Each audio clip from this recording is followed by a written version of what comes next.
My dad told me writing will never pay your bills, so I mailed him my first paycheck.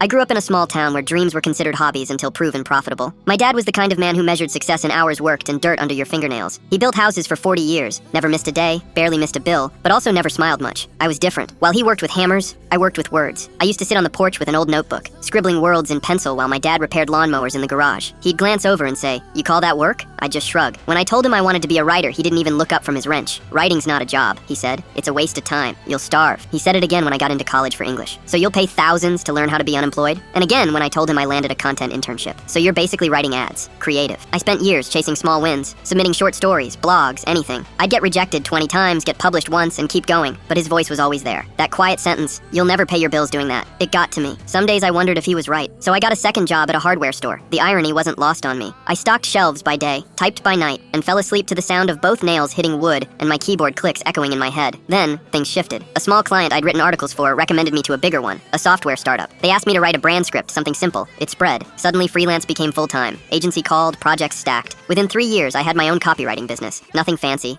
no viral fame, just steady clients, steady work. The kind my dad respected but couldn't imagine coming from a keyboard. One night, he called. "How's the job hunt?" he asked. I said, "It's going okay, Dad. I'm managing." The following week, I got my first 5-figure paycheck. It was for a campaign I'd written for a national brand. 2 minutes of words that somehow became $30,000. I cried when I saw the deposit hit. Not because of the money, but because I could almost hear him saying, "See? Real work pays." So I printed the pay stub, folded it in a letter, and mailed it to him. No explanation. Just a note that said, "Hey Dad, writing covered the bills this month." A week passed, then 2. No response. Finally, he showed up at my house one Saturday. He didn't say hello, just stood in the doorway holding that letter. He looked older, softer somehow. He cleared his throat and said, "So, you really get paid for putting words together?" "Yeah," I said. He nodded slowly. Guess I was wrong. Then he pulled something out of his pocket. It was a pen, old, silver, engraved with the initials ERH, my grandfather's. He handed it to me and said, "Your granddad used this to sign the deeds on our first house. Maybe it's time it signs words instead." I didn't know what to say. I'd spent my life waiting for approval that suddenly didn't matter, but hearing it still hit harder than I expected. A few months later, my dad retired. At his retirement party, people stood up and shared stories about his work ethic, his toughness, his legacy. And when he stood to speak, he looked straight at me and said, "I used to think my son was wasting his life writing. Turns out he just works with different tools." Proud of you, kid. Nobody clapped at first, probably shocked, but that made it hit even harder. Now, whenever I sit down to write, I keep that silver pen on my desk. I don't use it, the ink's too old, but it's a reminder. A reminder that sometimes people can't see your vision because they've never dared to dream past survival. And if I've learned anything, it's this. You can love someone deeply and still have to prove them wrong just to be seen. Now, whenever I pay a bill,